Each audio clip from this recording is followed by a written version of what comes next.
एक समय की बात है।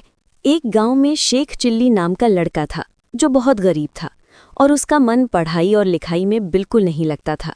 वो सिर्फ एक चीज़ में माहिर था, तो बस दिन भर खेलना कूदना और फालतू समय बर्बाद करना। वो दिन भर अपने मोहल्ले के लड़कों के साथ कंचे खेलता रहता था। उसने अपना बचपन ऐसे ही बिता दिया। समय के साथ वो बड़ा हुआ, लेकिन उसकी आदतें वैसी की वैसी ही थीं। शेख चिल्ली की इन्हीं हरकतों की वजह से उसकी माँ उससे बहुत परेशान हो चुकी थी। वो चाहती थी कि उसका बेटा अब बड़ा हो गया और उसे काम धाम करना चाहिए, ताकि उनके घर का खर्चा अच्छे से चल सके।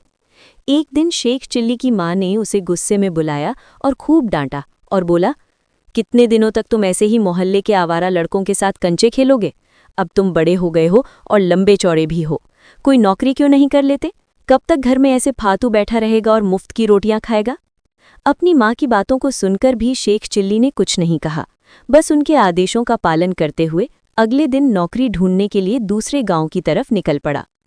शेख चिल्ली के रास्ते के लिए उसकी माँ ने थैले में 7 रोटियां बांध दी थीं, ताकि जब उसे रास्ते में भूख लगे तो वो कुछ खा सके। आधा रास्ता ही निकला था कि शेख चिल्ली को भूख लगने लगी।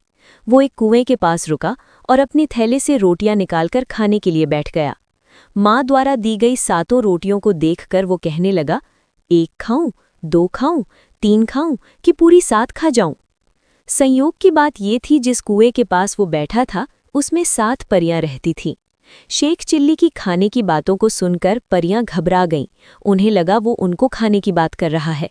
डर की वजह से सभी 7 परियां कुएं से बाहर आ गईं और शेख चिल्ली के आगे हाथ जोड़कर विनती करने लगी कि उन्हें बख्श दिया जाए और खाया नहीं जाए।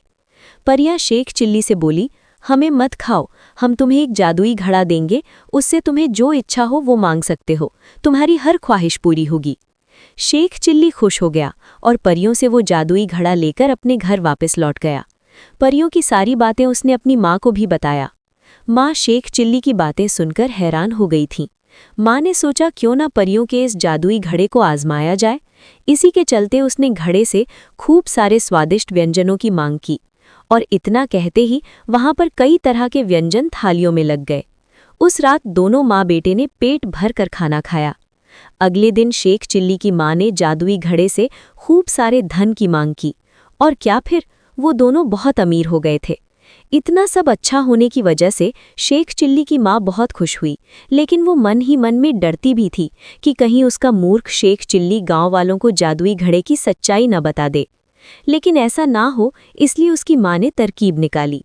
वो बाजार जाकर खूब सारे बताशे ले आई। फिर वो घर के छप्पर पर चढ़कर बताशे की बारिश करने लगी। छप्पर से ऐसे बताशों की बारिश को देखकर शेख चिल्ली की खुशी का कोई ठिकाना नहीं था। उसे लगा ये बारिश उसी जादुई घड़े की वजह से हो रही है। उसने इकट्ठे करके बहुत सारे बताशे खाए। जब से शेख चिल्ली और उसकी माँ के पास पैसा आ गया तो उनके रंग ढंग में बदलाव आ गया था और उनके रहने का तरीका भी बदल गया था। इसी वजह से गांव वालों को भी उन पर शक होने लगा और वो लोग सोचने लगे कि आखिर ये लोग अचानक से इतने अमीर कैसे हो गए। तभी गांव के लोग शेख चिल्ली की माँ के पास पहुंचे और उनसे पूछने लगे, आखिर उनके पास इतना पैसा कहाँ से आ रहा है। लेकिन इतना कुछ सुनकर भी शेख चिल्ली की माँ ने कुछ नहीं बताया। तभी उन्होंने सोचा, ये सवाल मूर्ख शेख चिल्ली से पूछते हैं। गांव वालों को जैसे ही मौका मिला, उन्होंने शेख चिल्ली को बुलाकर उससे पूछा कि इन दिनों तुम लोगों का रहन सहन इतना कैसे बदल गया है। गांव वालों की बातें सुनकर शेख चिल्ली ने जादुई घड़े और 7 परियों की कहानी बता दी। ये सब सुनकर सभी गांव वाले उसके घर पहुंचे और उस घड़े को दिखाने के लिए कहने लगे। ऐसे में शेख चिल्ली की माँ ने कहा, उनके पास कोई घड़ा नहीं है। माँ बोली, तुम लोगों को पता ही है मेरा बेटा मूर्ख है, ये दिन में ही ऐसे सपने देखता है। माँ की बातें सुनकर शेख चिल्ली बोलने लगा, माँ याद करिए, मैंने आपको वो जादुई घड़ा दिया था, क्या आप भूल गई? उसी घड़े की वजह से हमने रात में बहुत सारा स्वादिष्ट खाना खाया था और फिर घर के छप्पर से बताशे की बारिश हो रही थी। ये बातें सुनकर माँ हंसने लगी और बोलने लगी, लो बताओ, भला छप्पर से कोई बताशे की बारिश होती है? अब तो गांव वालों को भी ऐसा लगने लगा कि शेख चिल्ली कोई सपना देख रहा होगा और हमें अपनी खुद की झूठी कहानी बना रहा है और उसकी माँ सच बोल रही है। इसके बाद सब अपने घर वापस लौट गए।